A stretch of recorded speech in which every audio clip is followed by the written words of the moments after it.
पहा नवीन एपिसोड्स एकदम add free.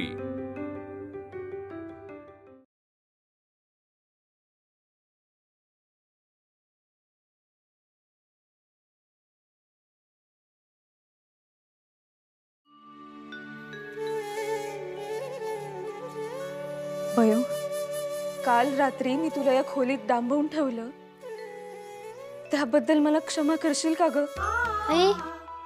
असं का ग बोलतेस तू? बापूंनी सांगितलं म्हणून डांबून ठेवलंस मला।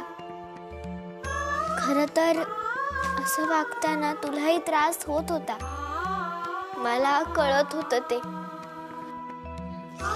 आई, पुन्हा असं कधी बोलू नकोस। भयो, कधी कधी ना आम्हा मोठ्यांचाही नाईलाज होतो ग, पण आज उमगले। मनापासून क्षमा मागितल्याने मनाला किती समाधान मिळते ते।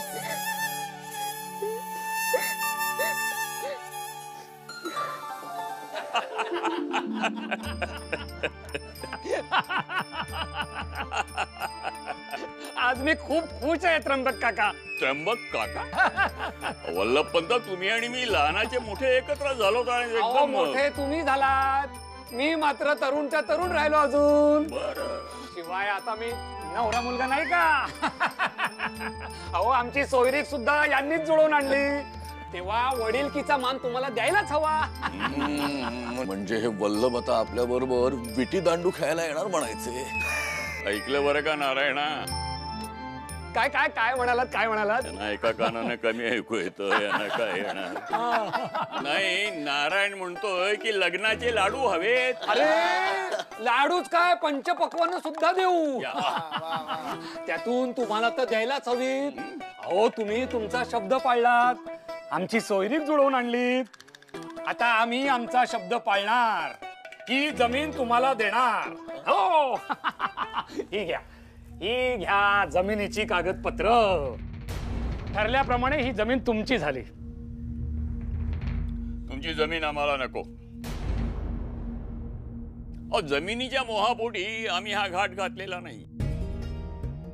मला यंदा कर्तव्य होतेच, आणि अनायसे शंकररावांची मुलगी उमा ती मागे राहिली होती लग्नाची। आमच्या नारायणाच्या मुलाचे सदाशिवचे लग्न त्या घरी होत आहे, तेव्हा म्हणलं येणाऱ्या सुनेच्या मागे माघारी रखडलेल्या मुलीची काळी सावली नको, म्हणून हा निर्णय आम्ही घेतला।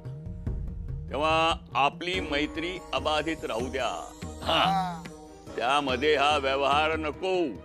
वा वा वा वा वा वा, छान।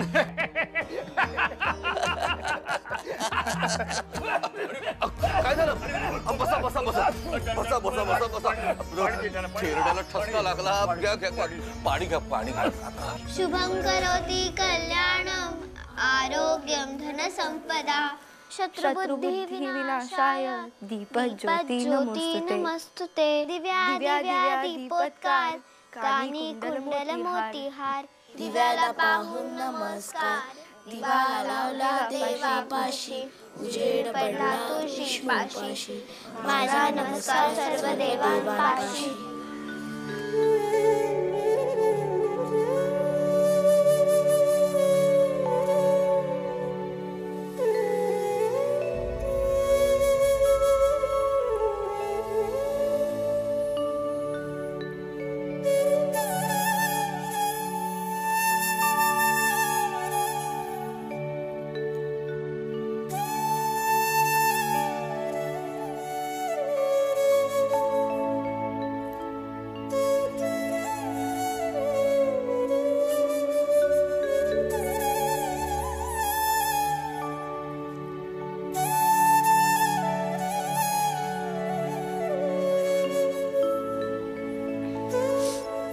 बापू,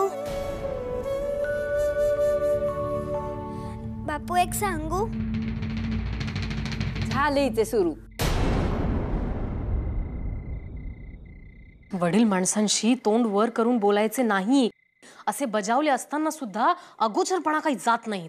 थांबा ग बायानो, बघूया काय म्हणते ते। बोल, काय सांगायचंय तूस?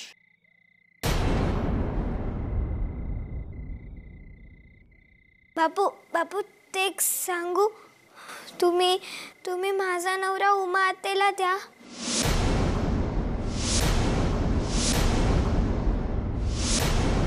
आणि उमा आत्याचा नवरा मला द्या.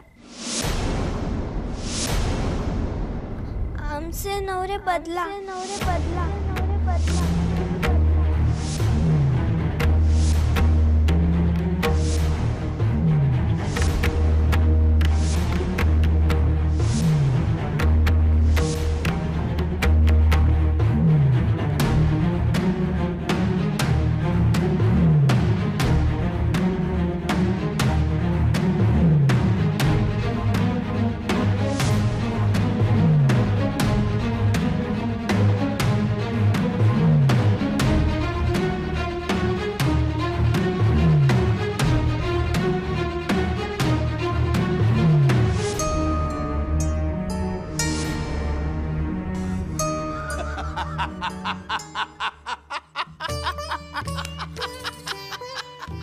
काय झाले? तुम्ही हसताय का बापू? काय म्हणते, माझा नवरा उमाला द्या आणि उमाचा नवरा मला द्या. म्हणजे नवऱ्याची अदलाबदल करायची.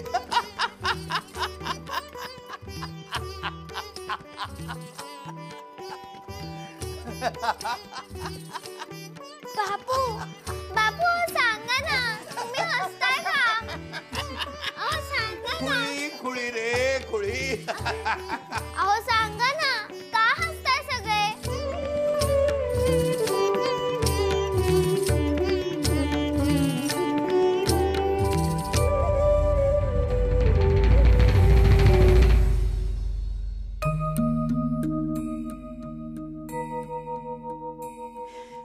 मी काय म्हणते, जोग स्वतःहून आपली जमीन द्यायला तयार झाले होते ना, मग ते आपण नाकारलेत का? आम्ही खोत आहोत. शेतसारा जमा करून वेळेवर सरकारात जमा करणारे असं आमचं नाव लौकिक आहे. दुसऱ्याची जमीन हडपायला आम्ही सावकार नाही. आणि परमेश्वरानं आम्हाला दिलंय खूप काही. आम्हाला जोगांच्या जमिनीचा लोभ नाही. पण मग नसत्या फंदात पडलातच कशाला? नाही म्हणजे लग्नाचा घाट कशाला जमवला म्हणते मी. त्या वल्लभपंताच्या नाकाशी सूत धरलेले आहे. प्रकृती किती नाजूक आहे ती आपण पाहिलीत ना. म्हणूनच घाट घातलाय हो. तब्येतीची काळजी घ्यायला जवळचा कोणी माणूस नको. शिवाय एका दगडात 2 आंबे पाडलेच आम्ही. म्हणजे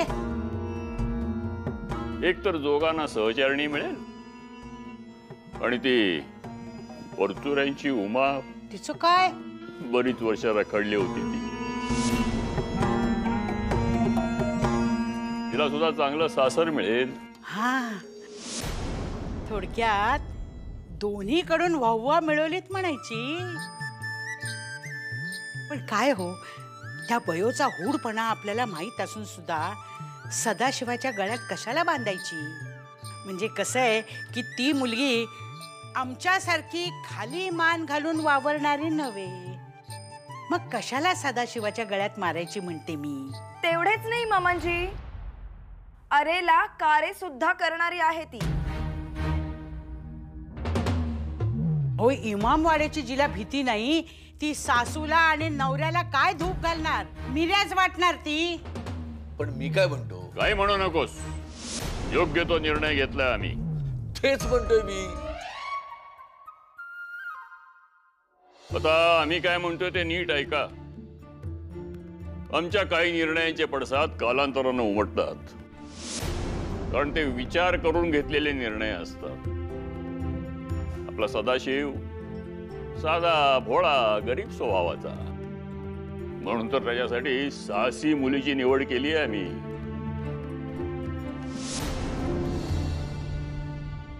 जोड नेहमी विरूढ स्वभावाचे होते. बाकी तिचा हूडपणा घालवायला तुम्ही बायका काय कमी आहात? त्या गोदावरीने तर आपल्या नवऱ्याला सुतासारखे सरळ केले. काय रघुनाथ?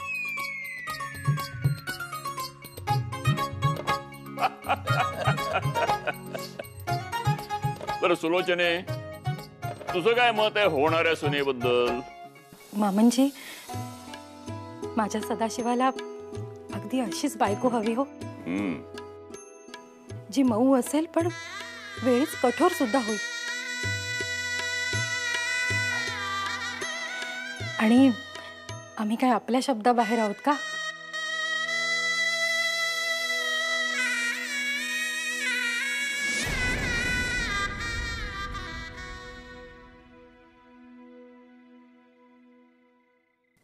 ऐकलं का हो राधा वहिनी, ताजी भाजणी दळायला हवी हो. उद्या न्यारीसाठी थालीपीठ करा म्हणालेत बापू. बरे, मी तुला पहाटे धान्य भाजून देईन, तू दळून दे नर्मदेला, ती लावेल थालीपीठ. आणि बयो, उद्या अंथरुणात लोळत पडायचं नाही. मी भाजणी कशी करते ते शिकून घ्यायचं. उद्या सान्यांनी आमचा उद्धार नको करायला. काय हो आजी. हे बघ, मी हार छान बनवलाय ना. वा, सुंदर. आई, हे बघ, मी हार बनवला. छान हो. बरं ऐक, स्वयंपाकघरातले सारे उरकले की रात्री चुलीला नमस्कार करायचा. कशासाठी? झाले, शिंकली माशी. मोठ्या माणसाने सांगितले म्हणजे ऐकावे, उलट प्रश्न करू नये. वाईट खोड आहे बयो तुला. उद्या सासू देईल हो बयोच्या प्रश्नांची उत्तरे. सुलोचना वहिनी अगदी प्रेमळ आणि समजूतदार आहे आणि कुतूहलाने विचारतात हो प्रश्न मुले. अर्थ समजून कृती केली तरच कामी येते. बरं का बयो, या चुलीवर आपण दिवसभर अन्न शिजवतो, त्यानेच आपले भरण पोषणही होते. त्यासाठी कृतज्ञता नको का मनात? म्हणून नमस्कार करायचा, सकाळी चूल पेटवताना आणि रात्री शांत करताना. हे मला आवडले. बयो, इकडे.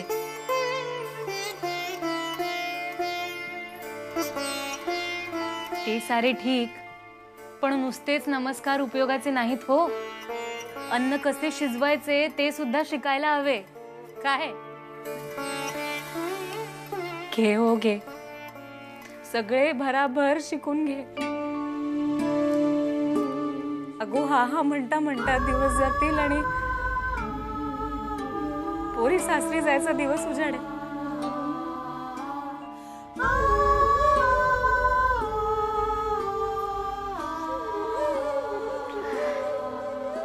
आजी,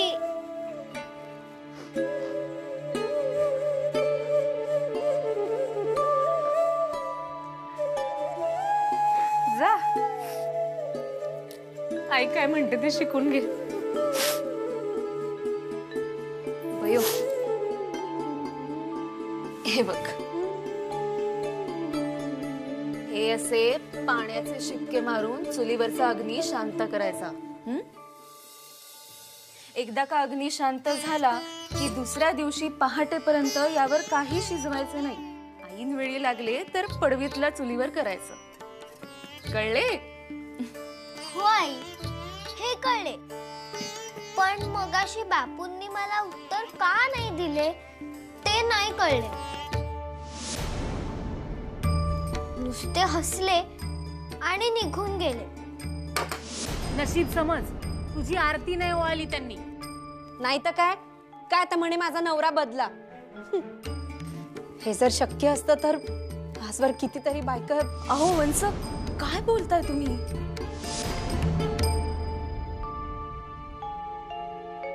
बयो,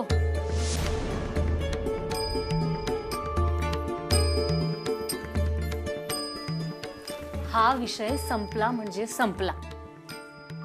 आणि राधाबाई, 4 निगुतीच्या गोष्टी समजावून सांगा तिला. उद्या पाहायला येणार आहेत तेव्हा 4 चौघात शोभा नको व्हायला. कळलं?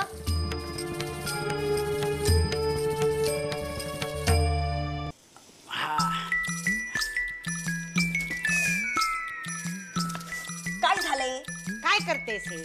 अगं पाय चेपतेस ना का नुसताच हात फिरवतेस? नीट चेप. अगं हळू हळू. गुडघा मोडशील ना. काय मी काय म्हणते, घेतलेला निर्णय म्हणे त्याचे पडसाद कालांतरानं उमटतील. आता कालांतरानं म्हणजे केव्हा? सुनेनं प्रताप दाखवल्यानंतर. ती विषयाची परीक्षा घ्याच कशाला? आणि आता मामांजीनीच बयोचं कौतुक केलं तर सदाशिवाचे सोडा. त्याला गुंडाळेलच ती, पण आपल्यालाही तोरा दाखवेल. जरा काही बोललो की धावत जाईल त्यांच्याकडे तक्रार घेऊन. आता तुमच्यावरच आहे सासूबाई. हो बघा, अजूनही वेळ गेलेली नाही. उद्या वधू परीक्षेच्या वेळी सर नापसंतच करून टाका तिला. असे पाहिजे पहिल्यांदा. अगं वधू परीक्षा नावापुरती आहे, हे दिसत नाही का तुला? थोडक्यात काय, आपल्याला आवडो ना आवडो तर परचुऱ्यांची आवडी सान्यांची सून होणार. तर बघ बाई सुलोचने, आता काही खरं नाही तुझं. अगं तुला मगाशी तुझे मत विचारले होतेस ना, तेव्हा स्पष्ट का नाही सांगून टाकलेस तू? हा असा घाबरट, ती अशी धीट, जमणार नाही, बोलायचे नाही का? असे मी काही बोलणार नाही हो. मला पहिल्यापासून आवडते बयो. विषय संपला. मग घेऊन नाचा तिला कडेवर. उद्या कचकन नाकाला चावली ना, मला येऊन सांगायचं नाही. हा सांगून ठेवते, खिदळू नको पाहिजे. अरे दादा, मी काय म्हणतो, तू इथे झोप ना आमच्या सोबत अंगणात. मस्त गार वाटतं इथे. नको नको, मी आज जाऊन झोपतो. मला भीती वाटते बाहेर. बरे झोपू नको, पण आमच्या सोबत बसून गप्पा तर मार. बरे नानू, मी काय म्हणतो. काय म्हणतो रे बाबू? कावेरी आजी काय म्हणाली माहितीये का? काय? नवरा सदाशिव इथे माडीवरती एकटा जायलाही घाबरतो आणि बायको इथे एकटी इमामवाड्यात जाऊन आली. म्हणजे आपल्या दादाचे लग्न झाले तर दादा फक्त बुगू बुगू बुगू करणार वाटत.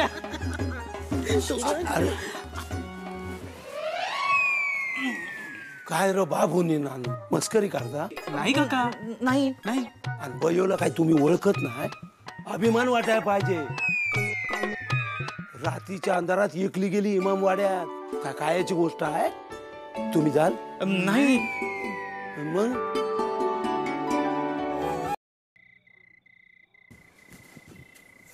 हे बघ सदाशिवा, तू ह्यांच्या बोलण्याकडे काही लक्ष देऊ नको.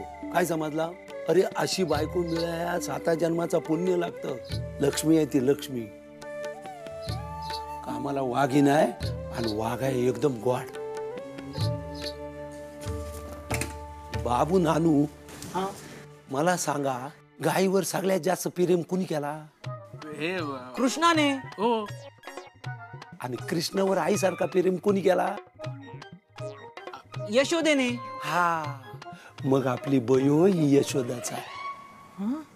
काय समजला? अरे म्या माझ्या डोळ्यान बघितला, रानात धोंडूच्या पायात काटा मोडला होता. तेव्हा तिनं काढला तो. आणि नुसता काढला ना, स्वतःकडची भाकरी पण त्याला भरवला. सदाशिवा, अशी आहे तुझी होणारी बायको. मी काय म्हणतो, लगीन झाला ना तर तिचं नाव तू यशोदाच ठेव. अरे लगीन झाल्यावर तुझ्यावरती मायेची पाकर घालील. होणार तिकडे मला कुठले वाटतं?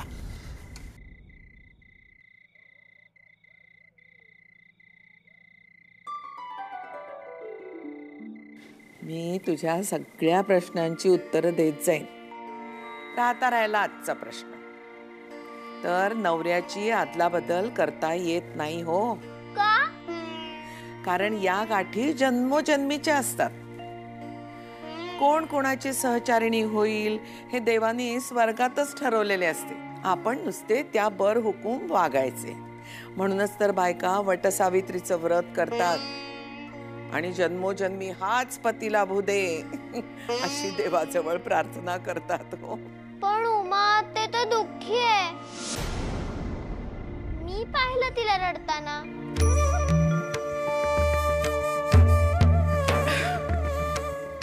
तू उमातेला रडताना पाहिलेस आणि तुला असे वाटले की जे स्थळ तिला सांगून आलंय त्यामुळे ती दुःखी आहे. हे तू आपणच ठरवलेस. तू उमातेला विचारलेस का? नाही. हो, मग तिच्या दुःखाचे दुसरेही कारण असू शकते.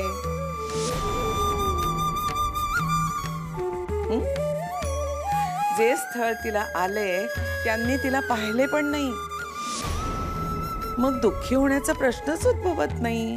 मोठी आजी, मग कसले दुःख असेल तिला? ते मी इथं बसून कशी सांगणार बाळा.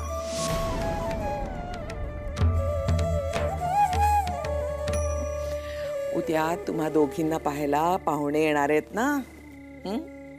आता जास्त उलट सुलट विचार करूच नकोस. लवकर जा आणि झोप.